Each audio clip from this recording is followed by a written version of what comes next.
What's up guys? Magandang umaga. Tayo po ay nandito sa Calaadan, papunta pong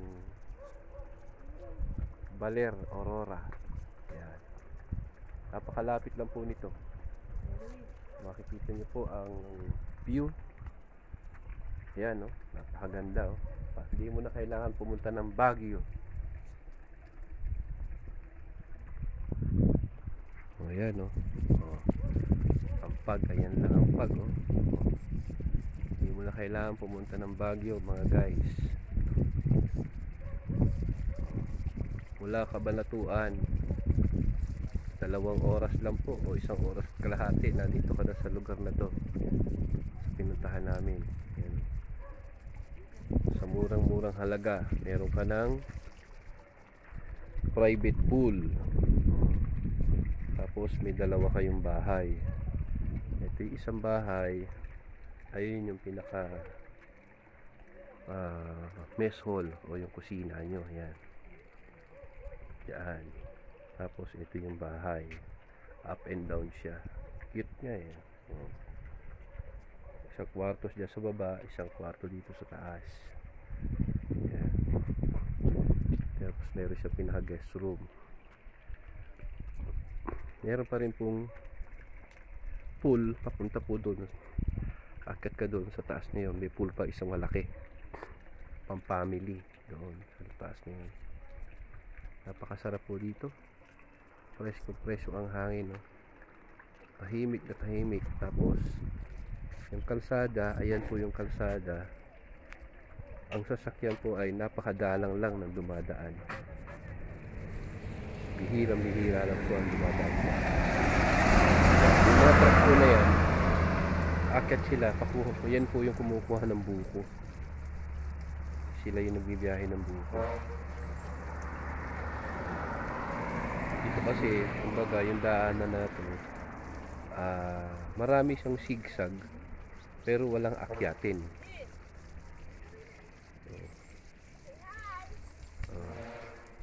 Ayun yung aking asawa at yung aking anak at yung aking mamanugangin. Ayan.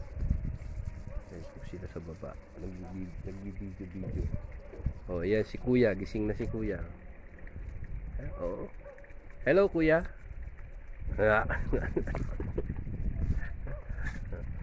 Sarap po dito, napakalamig, napaka-presko, saka tahimik po. Ayan, oh, napakaganda po ng view, oh.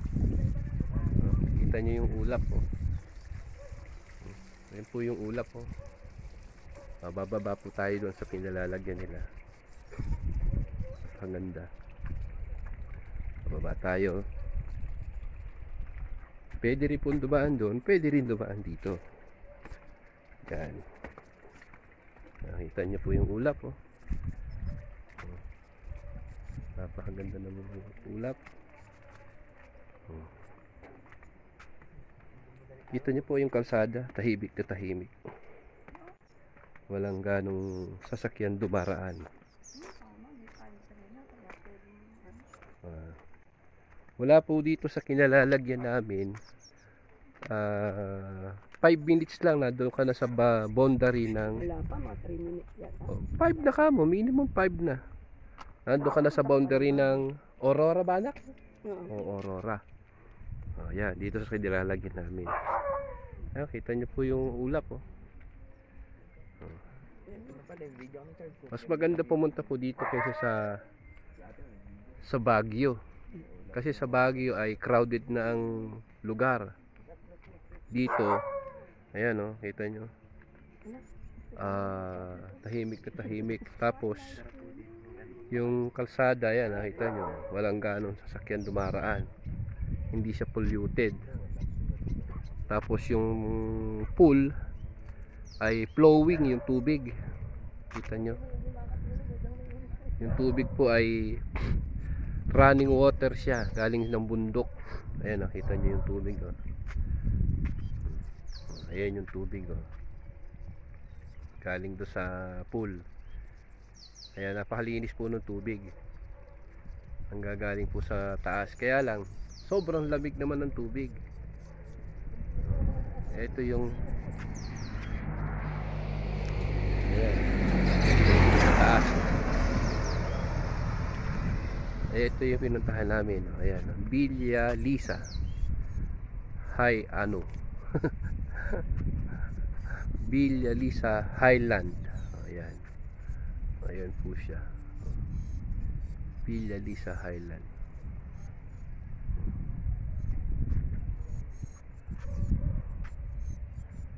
Kaya lang, ang malakas pong signal dito ay Smart. Yung dito saka yung Globe medyo mahina. Kaya kung akit po kayo dito ay Smart ang kailangan gamit nyo. Kita nyo kalsada. Alang sasakyan dumaraan. Napakadalang ng sasakyan dumadaan po dito. Kaya sarap po pumunta dito. Tahimik. Ayun yung lugar. Kita nyo, napakaganda ng view. Ayun ang pagtaka nyo. Sa taas ng bundok mayroong cell site. Kita nyo cell site. Ayun o. Kita nyo cell site kung gaano kataas. Kaya malakas signal po dito ng Smart. Cell site po siguro ng Smart yan. Ayan, lumalabas na si Haring Araw. Ayan, palabas na si Haring Araw. Ang ganda niya, oh. Mukhang liwayway na siya. Hindi mo na kailangan po dito rin ng ventilador o aircon. Wala rin siyang lamok. Hindi rin siya malamok. Hindi kagaya sa ibang lugar na malamok. Dito po walang lamok. Kaya maganda rito mag-rest talaga. Yung aming pinuntahan po nito 6,000 lang po siya. Overnight na po kayo.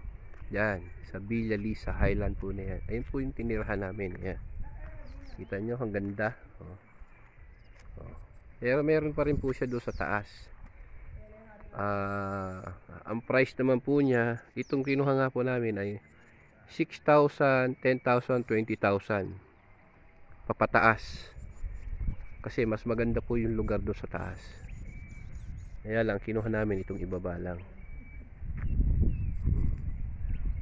Ayan. Napakasarap po dito, napakalamig, oh. Ayan yung ulap. Ayan, oh.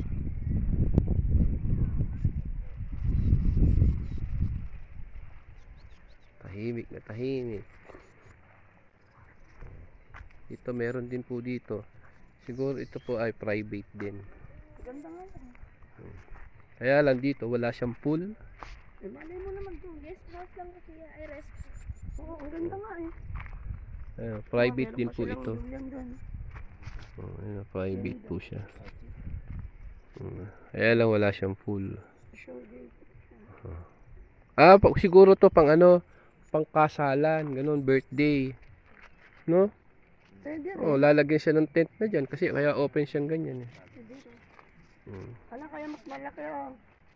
Marami, oh.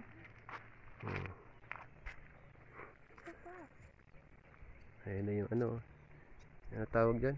Sa ibon na yan. Ibong pipit. Ibong kurukutot.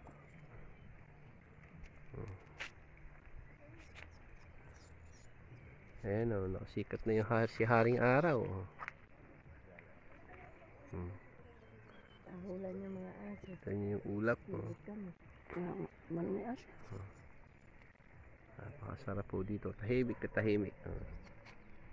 Pero ang bilis. Yung pumpa ko lang. Ha? Ha? Ito yung kalsada. Eh kasi nga, malamig, G. Walang ganon dumaraan, oh. Kano kaya lupa dito, G? Ha? Lupa dito, magkano kayo? Mura lang din dito. Oo, hindi na ganyan. Ano na yun? Yan, may dumarating na Kasi ano? motor. Motovlog?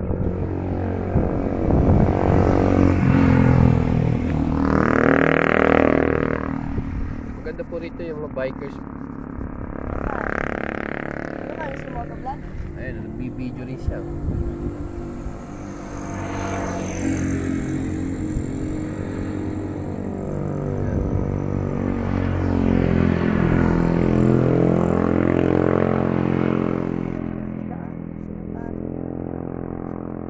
Ay, dinaanan natin ito ng araw, lubak-lubak pa na. Kaya di ba sabi natin, alam natin diba? Oo, pangit ang daan dito hanggang San Luis. Oo, mahinit ka lang daw. Ayun, simentado na. Nung araw po kasi, siguro na, anong taon yun?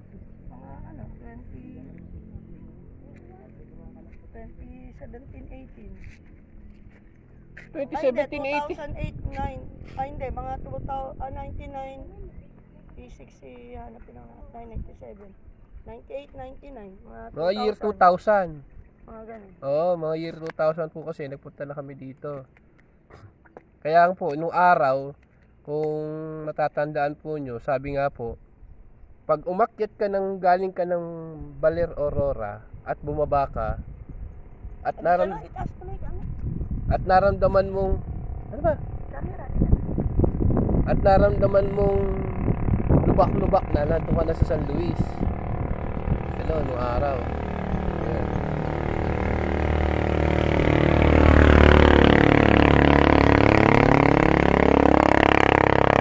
Kaya sabihin nila pagka nakarating ka na kasi sa Nueva Ecija, lubak-lubak na.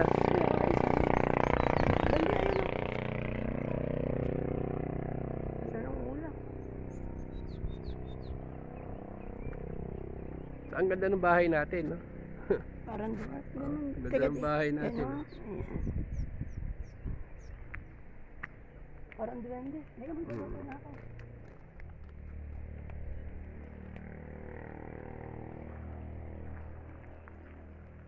Sige po.